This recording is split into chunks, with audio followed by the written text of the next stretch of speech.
Grass cutting machine बनवलेले आहे. माझे नाव गायकवाड धर्मित्रा धर्मराज. आम्हाला या प्रोजेक्टसाठी wires, wheels, power battery, motor driver, cutting blade, sensor, audio Uno, power connector, blade हे साहित्य लागले. ह्याचे वर्किंग कसे होते ते दाखवा.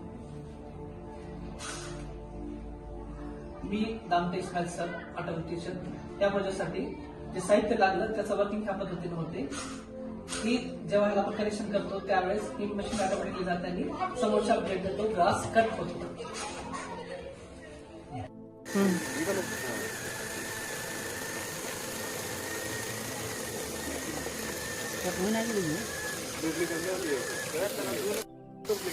Duplicate